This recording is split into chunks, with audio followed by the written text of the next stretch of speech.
Gervonta Tank Davis is set to fight Lamont Roach in December in Houston. And there's lots of talk about this, Bryan, because he could have picked anybody at 135. Lamont Roach is moving up for this fight. And there's controversy in the sense that people are wondering why Tank is picking Roach when he could have picked someone else. What are your thoughts on this? I think this is actually a good fight.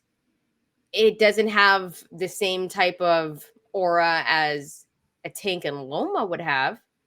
But what are your thoughts on this? And we are going to get into his resume after. So stick with us.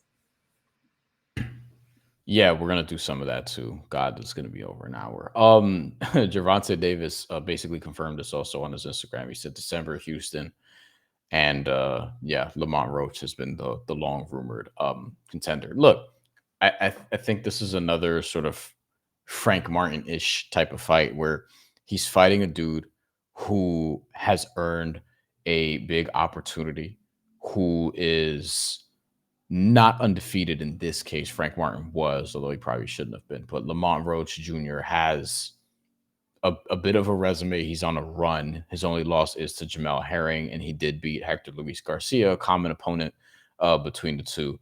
I think the only high profile common opponent between the two.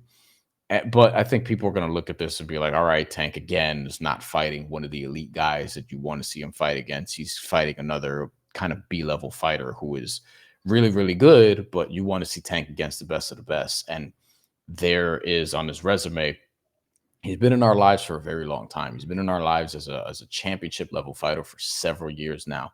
And there's just not a ton of like the best of the best type of fights really on a lot of guys' resumes now. And this is why, we were talking about Anthony Joshua's resume and why people give him a lot of credit is because he's fought a lot of the top-ish guys in the heavyweight division. There's no Tyson Fury on the resume yet, but I feel like, a lot of people would blame the other party for that one. But Tyson Fury has also fought a lot of top guys who are heavyweights, like Usyk, like Deontay Wilder, etc. Like Tank doesn't have a lot of that, and it feels like there have been opportunities to have that. And I think it's an interesting discussion because this feels like another fight where it's like, all right, this is another fight that's like a build up to like a potentially bigger one. And this is why the Ryan Garcia one felt like a good change of pace. But if we're being honest, and I was even saying this at the time, like Tank should win this fight. We're kind of giving Ryan Garcia a chance just because, like, what if and his quickness, things of that nature. But Tank was the better dude. And we kind of saw that immediately, especially like after round one ended, rather. Yeah, and I think the confusing part for me is why this fight is on pay-per-view. I get it. Tank does pay-per-view numbers. But I think if the name was bigger, if he was fighting a Loma, I get the pay-per-view for that. If he was going to do a fight with Isaac Cruz again, I could see why you'd want to see a pay-per-view for that. Lamont Roach, and this is nothing against him. I think this is actually a good fight. I think he's a tricky fighter. I think he's very skilled.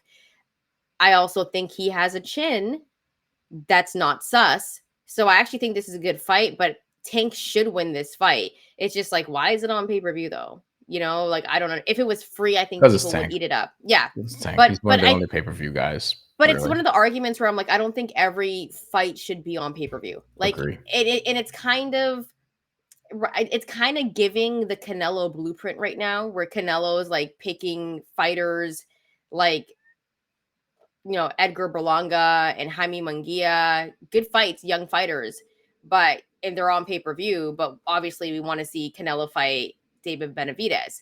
Now, the one thing I will say about Tank is that Loma is the one. Remember, we were hearing that there was a fight that was supposed to take place in November, and both camps were in negotiations, Loma and Tank.